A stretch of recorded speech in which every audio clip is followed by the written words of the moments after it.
Welcome. In this video, we're going to understand how businesses divide up the market into segments.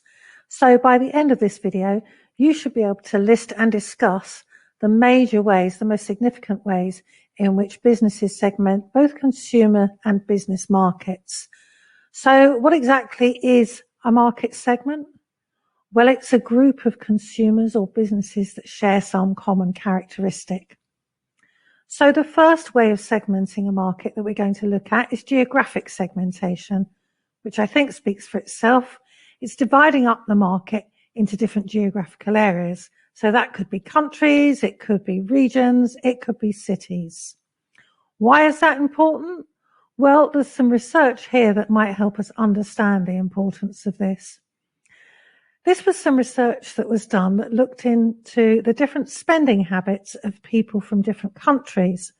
And what you can see in front of you is the orange or brown blobs represent the countries with the highest spend on a particular item.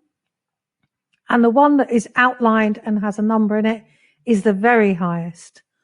On the other hand, the blue blobs represent countries that have a below average spend on that particular item, with the smallest spend again being outlined and with a number in.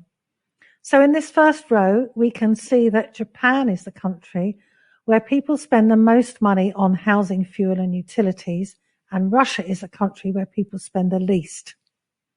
Why is this important? Well, it might be important because housing and fuel are essentials. And in countries like Japan, where people spend so much of their income on this, those consumers may not have a lot of disposable income left for more luxury goods. Or it may be that if we're trying to sell household goods, Japan might be just the market to open in. On the other hand, if we look at items like recreation, for example, we see that the Australians spend the largest part of their income on recreation, whereas people in India are the lowest spenders on recreation. So if I have a business trying to market recreational goods or services, I might think about targeting Australia as a market before I target India. Similarly, if we look at healthcare, Americans, people in the United States, are the highest spenders on healthcare, whereas people in Saudi Arabia are the lowest spenders. And in fact, many countries spend low amounts on healthcare. Why is this? Well, in the UK, for example, we have a national health service. We don't spend on healthcare much because the government provides that healthcare, whereas in the United States, individuals buy their own healthcare. So the United States is a fantastic market for companies who are trying to sell healthcare products and services. So we can see from this research that having some of this information can be a great help to businesses when they're deciding which groups of customers to target with their products. So geographic segmentation is one way of segmenting the market. Another is demographic. Remember that demography is the study of populations, and we can segment the market according to demography in a number of different ways. We can divide the market up according to age groups or life cycle. In other words, we might target young families or people who are newly retired. Equally, we might segment the market according to gender, and that's frequently done. Some products are targeted at males, some at females. And of course, income segmentation. And we see this all around us, don't we? Some products being targeted very clearly at high-income consumers, others being targeted at low-income consumers. So demographic segmentation is really common, and it's done in huge amounts of depth, actually. So one of the ways that marketers like to segment us is by the generation that we belong to. For example, millennials. This graphic that you're looking here is all about millennials, and we can see that millennials tended to be born between 1980 and 2000. So some of you might be millennials. This is a generation who grew up alongside technology and social media, and therefore, when marketing to this group, any business needs to take account of the importance of social media. We have information here, research here about the kind of aspirations that millennials have, how many people there are in this generation in different countries. You are mostly Generation Z, and you have a different set of statistics that are relevant to you. But again, marketers need to understand what's important to you as a generation in order to market goods successfully to you.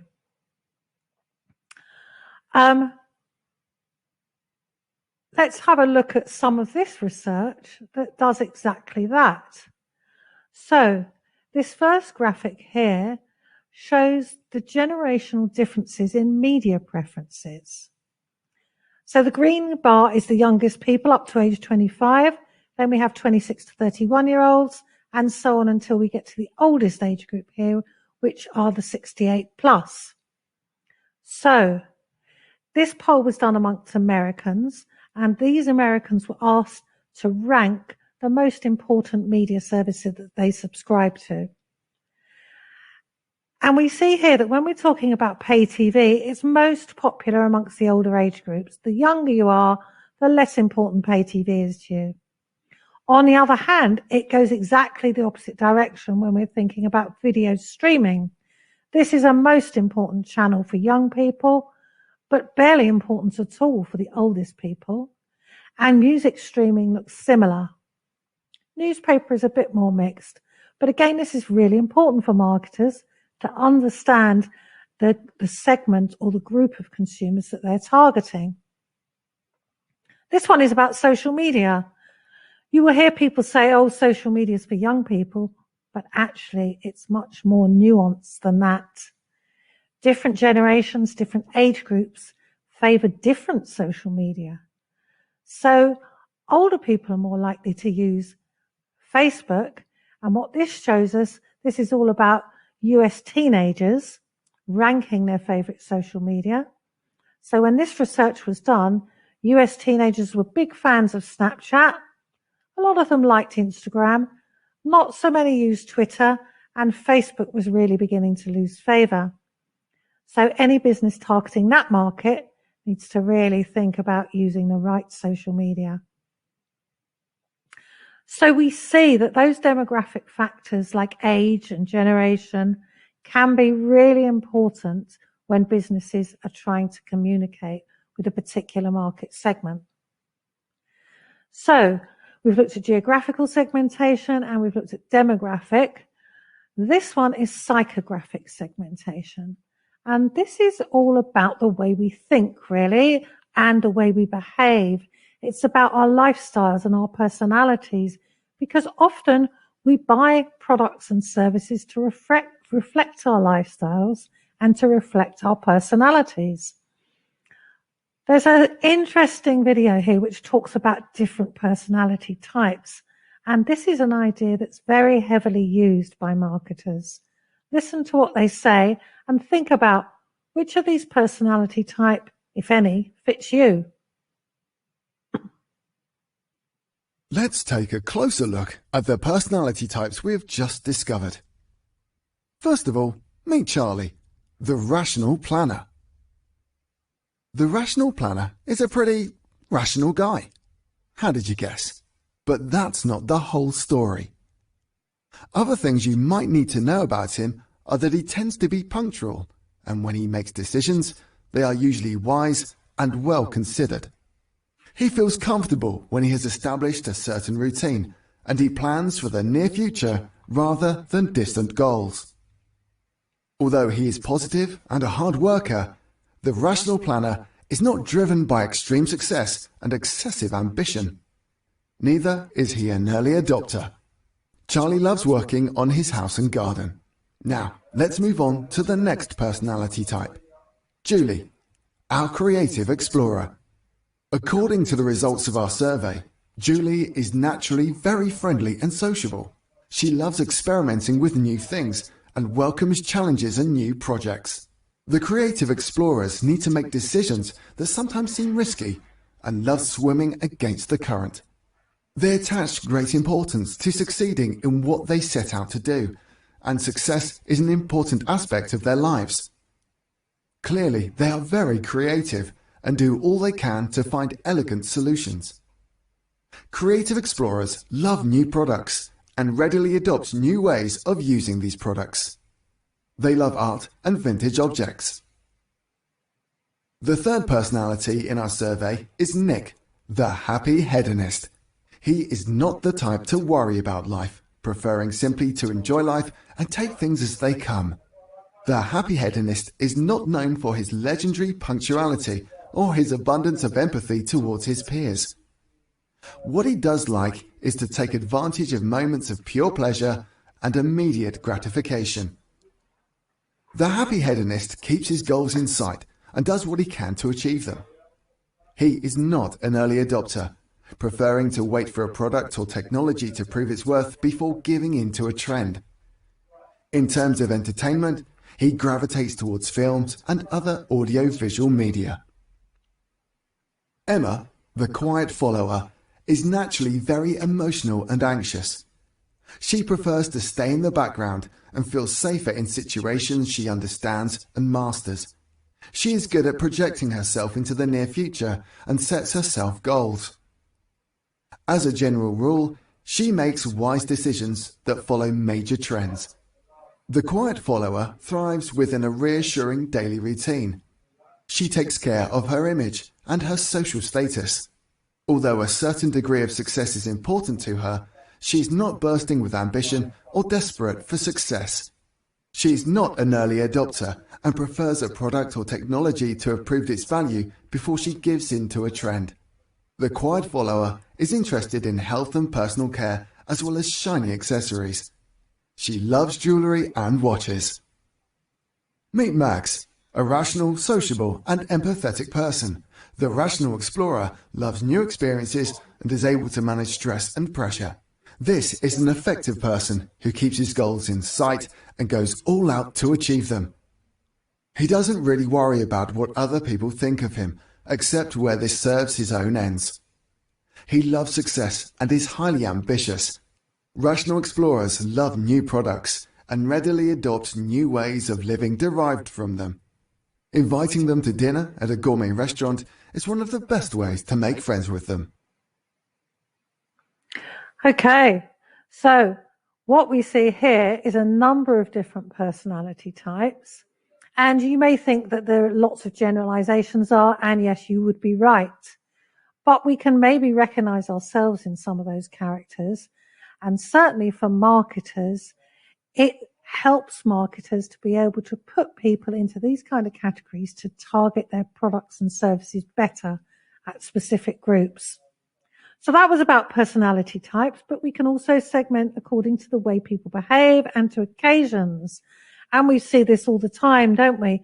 Products aimed at events like birthdays or Christmas or Diwali or Chinese New Year. This happens all the time. And then we have products that are aimed at the way that people behave and the things that they like to do. So when I buy a car, all I want from my car is that it gets me to my destination and back reliably. But for other people, a car is all about speed. And for another group of people, again, a car is all about status. And so businesses will try to target those different groups according to how they behave and what they want out of their products. It may also be that we can be divided into the frequency with which we use a particular product. Are we occasional users of a product? Are we very loyal to brands? Or are we people that use the same products over and over again? Different businesses can target us in that way as well.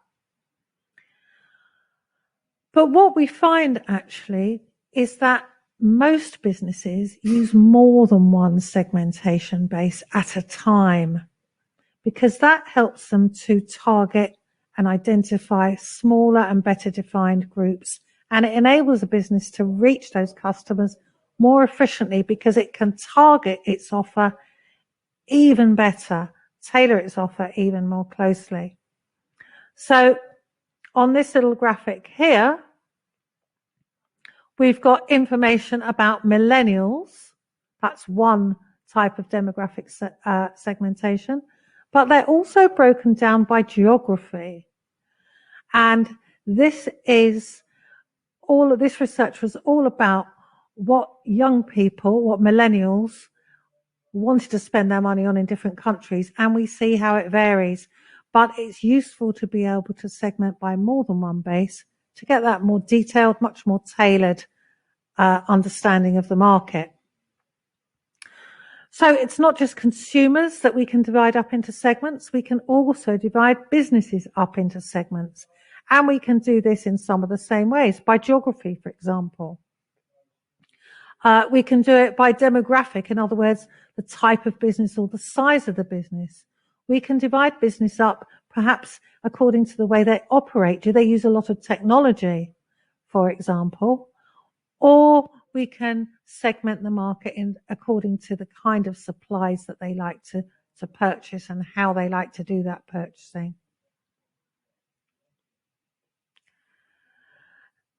And the last type of segmenting I want to talk about is that segmenting international markets, which we touched upon already when we talked about geography. But of course, as we saw in our earlier research graphic, when we're segmenting international markets, it's not just geography that's important. There are economic factors. People in developing countries tend to have higher incomes and more money to spend than those in less developed countries. There are cultural factors. People in China will buy things that people in the UK wouldn't buy, and the other way around as well. So international segmenting is also really important, particularly for multinational companies. But it's no good segmenting any market unless we can make that segmentation effective. And in order for our market segments to be effective, we need a few things to be in place. First of all, the market segment that we're targeting must be measurable. We must be able to measure the size of it and who those people are. The segment must also be accessible. In other words, we must be able to communicate and reach that market segment of people. It must be substantial. It must be a big enough segment containing enough people to make it profitable for us to target. And it must be differentiable. In other words, we must be able to tell this market segment apart from all the other consumers. So it must have some distinctive features that separates it from the rest of the market. And it must be actionable. We must be able to actually do something about it. So this is the practical side of segmentation. And I just want to remind you at this point of our definition that a market segment is a group of people or a group of businesses who share common characteristics or even one common characteristics, but they have something in common. That's the important thing. Okay, we're going to end this video there, and there are a few questions for you to answer.